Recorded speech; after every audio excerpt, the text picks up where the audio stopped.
mesa y nos digan qué es lo que están proponiendo para esta crisis que naturalmente marcará una visión de ellos de país con la que se presentarán a las elecciones de abril próxima. Dicho esto, vamos a darle la bienvenida a nuestro primer invitado, que es precisamente el nuevo viceministro de Minas, Ronald Ibarra, ex jefe de la Oficina de Conflictos Sociales de la Presidencia del Consejo de Ministros en el segundo gobierno del presidente Alan García. Por lo tanto, una persona que no solamente conoce el sector, sino también del manejo de la conflictividad social. Muy buenos días y gracias por acompañarnos.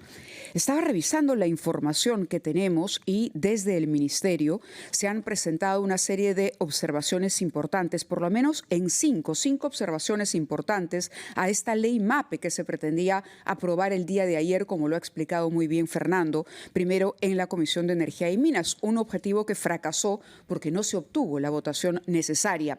¿Cuáles son estas 5 observaciones para quienes nos escuchan y nos ven, entiendan con claridad por qué se consideraba desde los especialistas en la materia que era una aprobación apresurada y tampoco conveniente para solucionar el problema? Viceministro.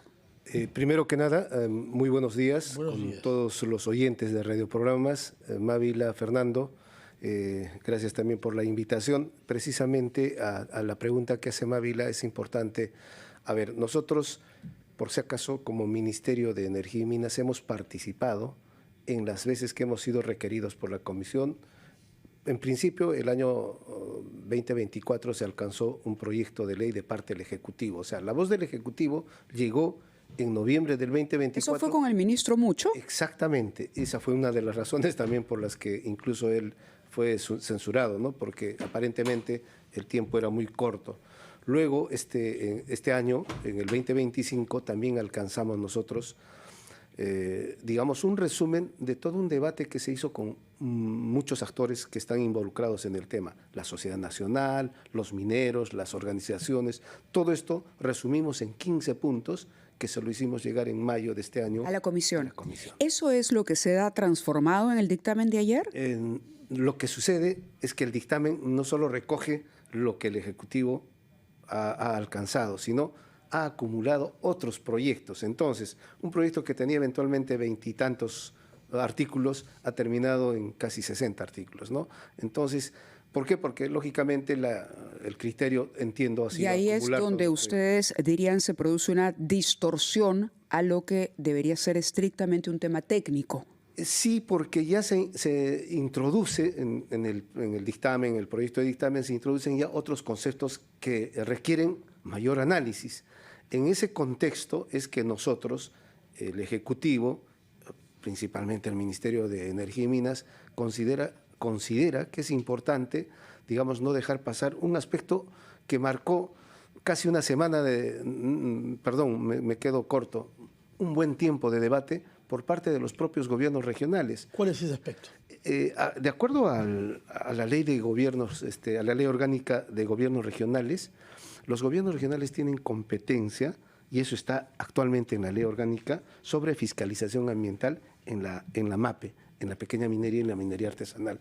Esa ley orgánica entonces tiene que ser observada y eventualmente los gobiernos regionales decían, ¿por qué el ministerio está adoptando esta medida? Y no es que el ministerio lo estaba haciendo, sino teníamos un marco legal, tenemos un marco legal, la 32.213, que es la que nos da la rectoría en materia de formalización. De formalización, pero la fiscalización seguiría en manos de los gobiernos regionales. Permítanos, por favor, tenemos los de RPP con el viceministro de Minas, Ronald Ibarra. Él está con nosotros aquí explicándonos cuáles son las observaciones que se hacen a la ley que se pretendía aprobar el día de ayer en la Comisión de Energía y Minas, esta ley MAPE. A ver, empezamos hablando del rol fiscalizador de los gobiernos regionales, ¿no? Y, bueno, el rol nos dijo formalizador del gobierno central. Cada uno tiene su propia atribución dependiendo de las situaciones. Pero yo le preguntaba por otras observaciones. Hay 4 más importantes y una de ellas tiene que ver por ejemplo, con la responsabilidad penal de quienes están operando dentro de las concesiones. Ahí hay un punto importante.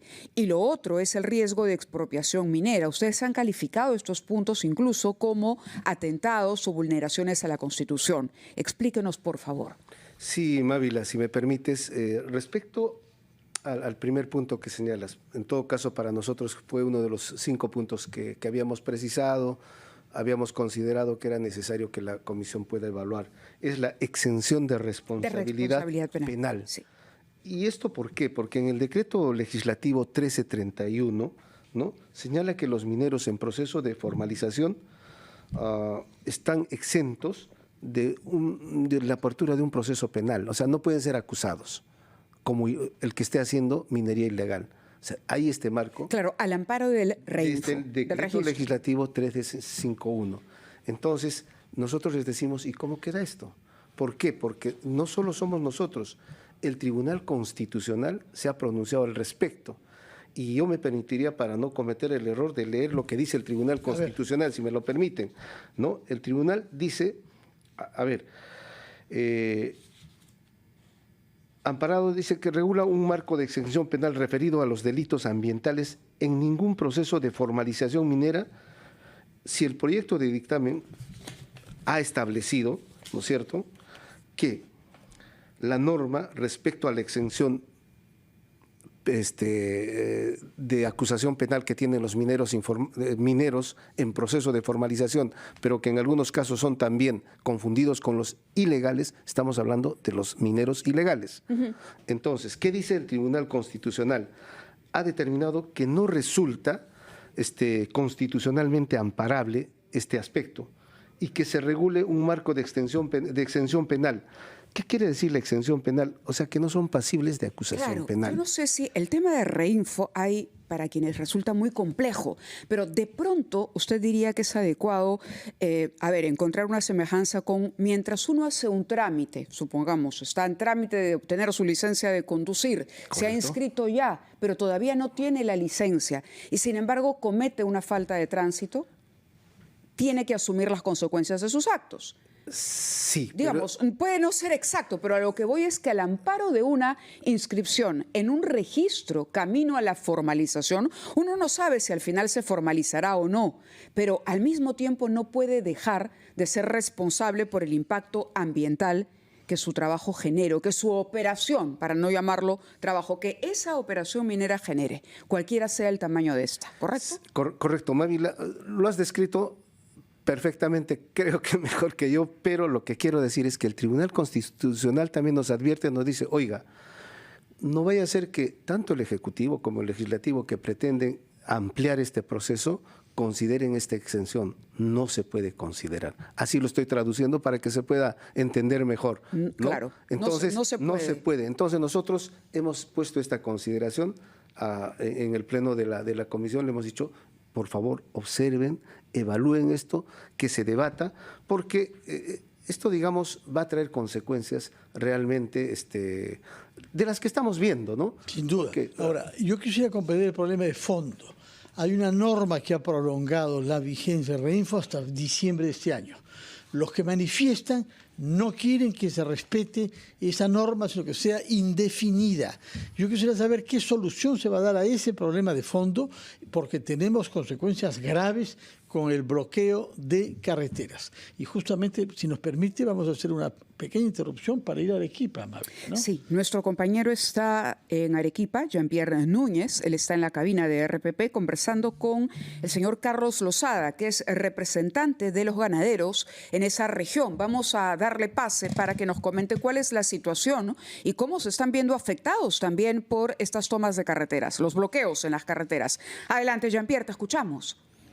Mávila, Fernando, ¿cómo están? Buenos días. Es cierto, estamos aquí en nuestra Arequipa, ¿no?, junto con el ingeniero Carlos Lozada, él es presidente de la Asociación de Ganaderos Lecheros del Perú, AGALEP, quien ya nos está informando que mañana se dejaría, ¿no?, se suspendería el acopio de leche por el bloqueo de las carreteras, con pérdidas millonarias. Estamos hablando por día cerca de 1.200.000 soles. Nos ha estado informando de que lamentablemente durante estos días han tenido que hacer malabares prácticamente para que la leche llegue al centro de acopio ubicado en Majes, pero que esto inmediatamente es trasladado hasta otra planta en la capital de la República. Lamentablemente no pueden llegar debido a que no hay pasada en estos momentos en la carretera Panamericana Sur. Y él justamente nos estaba dando a conocer respecto a la cantidad de personas que se ven afectadas diariamente por esta situación. Ingeniero, a nivel nacional nos escuchan, reitérenos por favor la cantidad de personas productores que están viendo afectados y la producción diaria de leche en nuestra Arequipa. En Arequipa somos aproximadamente 1.500 productores de leche que entregamos la leche a dos industrias, a Gloria y Laibe, en el orden de unos 700.000 litros diarios, valorizados en 1.200.000 soles más o menos.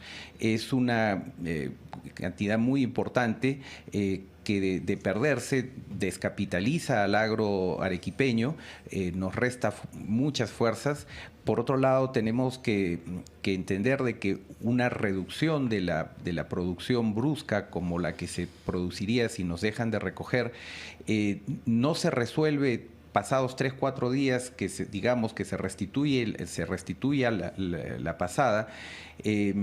Cuando restituimos los niveles de alimentación a las vacas, estas ya no elevan su producción claro, como la tenían previo al corte.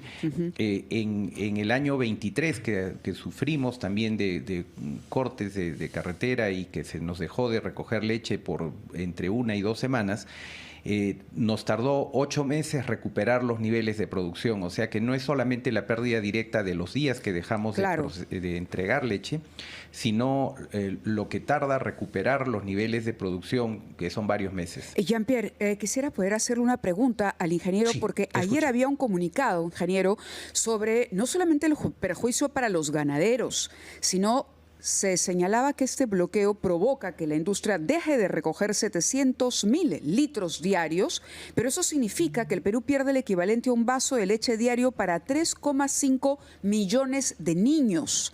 Entonces, no estamos hablando solo de la pérdida para los ganaderos, sino de la distribución de este, que es un alimento básico.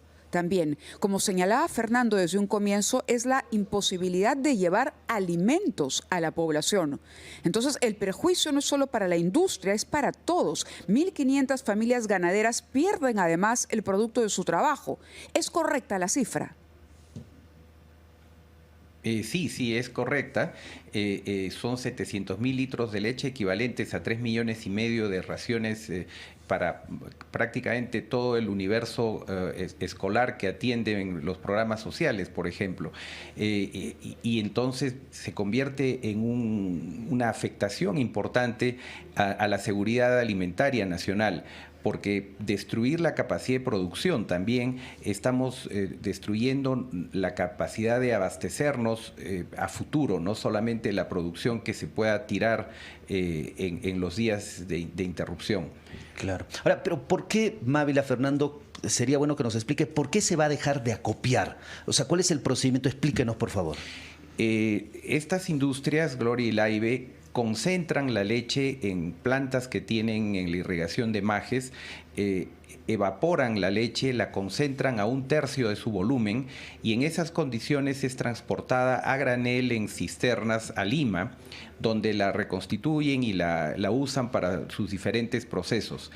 Entonces, cuando está interrumpido el tránsito o muy ralentizado, porque lo que debiera tardar 20 horas de trayecto, pues ahora está tardando 50, 60 horas.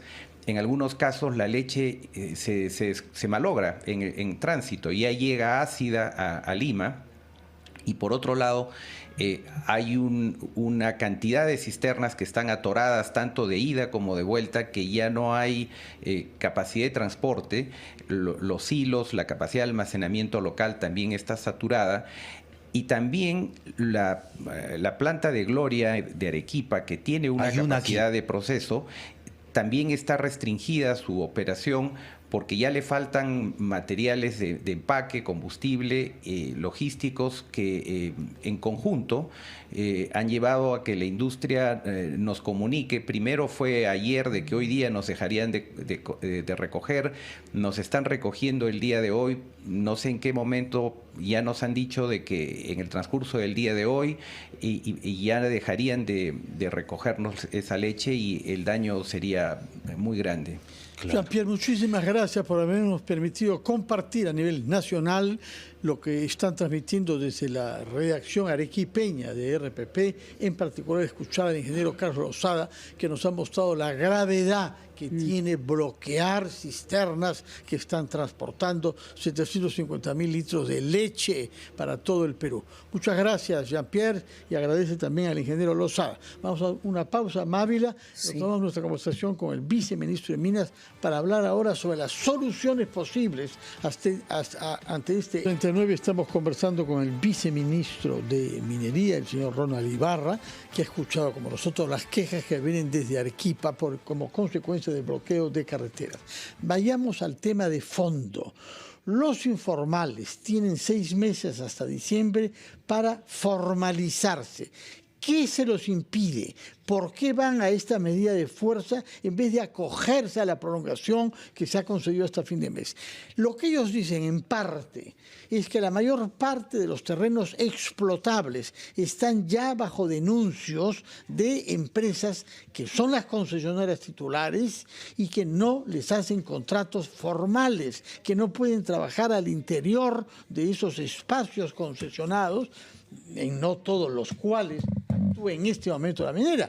En realidad, cuando uno hace un denuncio amplio, es para buscar en otras zonas. Ahora bien, es posible que las empresas concesionarias hagan contratos con los informales para que ellos trabajen en parte del área denunciada, en la que no trabaja la empresa minera formal, bajo responsabilidad penal de los informales.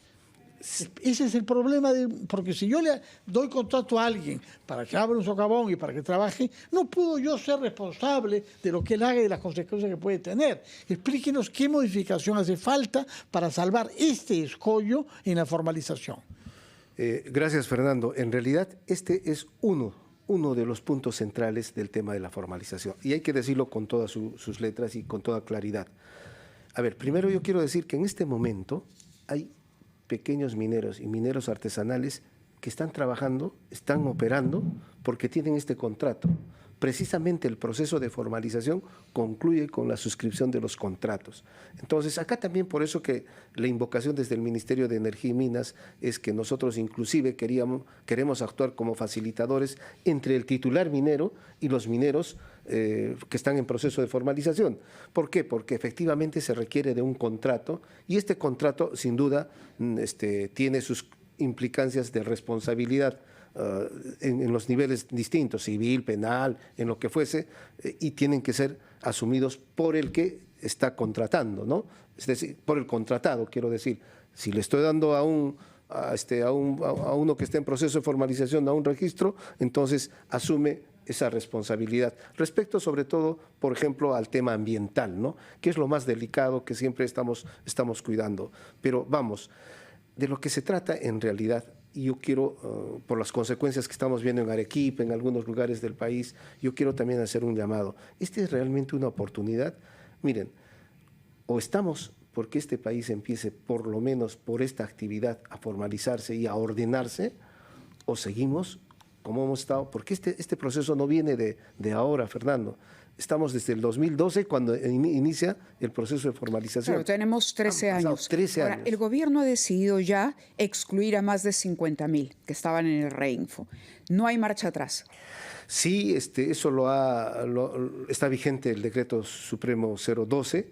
En realidad, más que excluirlos, lo voy a decir con todas sus palabras, se han excluido porque son también registros, el 90% de esos 50.000 son registros de hace 4 años, que no sabemos si continuarán en la actividad, si se seguirán dedicando a la actividad. Entonces, por eso, esa depuración es definitiva y no hay marcha atrás. A eso me refiero, porque era otro de los reclamos de quienes protestan. Sí, eventualmente podría ser otro poder del Estado el que disponga otro mecanismo, o sea, se puede ver otras alternativas, pero por lo menos nosotros en cumplimiento de lo que la ley nos dice, la 32.2.13 dice, Ejecutivo, Ministerio de Energía y Minas, tienes para concluir el proceso de formalización hasta el 31 de diciembre. Y eso es lo que hemos hecho. estamos en esa tarea y yo, por favor, sí llamo a la reflexión, aprovechando esta oportunidad, a todos los actores sociales para que podamos encaminarnos. Esto nos va a ayudar, porque también al pequeño minero y minero artesanal siempre se le confunde con el ilegal. Sí, no, y a todos se les pone en la misma bolsa, y eso no está bien, hay que respetarlo. Aunque hay informales que usan su reinfo para favorecer a minería ilegal. Sí, sí, se da también. Ahora, usted está llamando a los mineros que ahora están haciendo esta medida de fuerza. ¿Bajo qué modalidad se va a poder dialogar con ellos? ¿Cuál es la iniciativa que el Ministerio puede lanzar para promover una gran mesa de diálogo donde todos los actores tomen parte? Sí, a propósito, Fernando, yo en un titular de un diario salí: viceministro recibe a 31 dirigentes o 31 veces. Tengo que atenderlos, hay que escucharlos.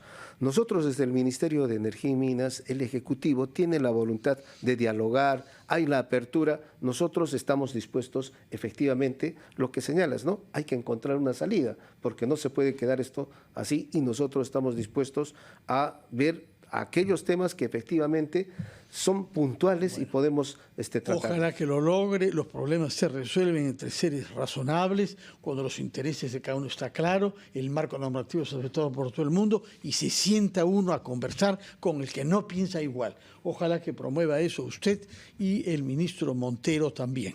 Muchísimas gracias por su presencia acá, señor Ibarra, y esperemos que nuestro país viva días mejores que la incertidumbre que hemos atravesado los últimos días, tanto en la Plaza Bolívar como en las carreteras de nuestro país bloqueadas. Muchas gracias. Muchas gracias también a buenos días. ustedes. Buenos días. 8:45.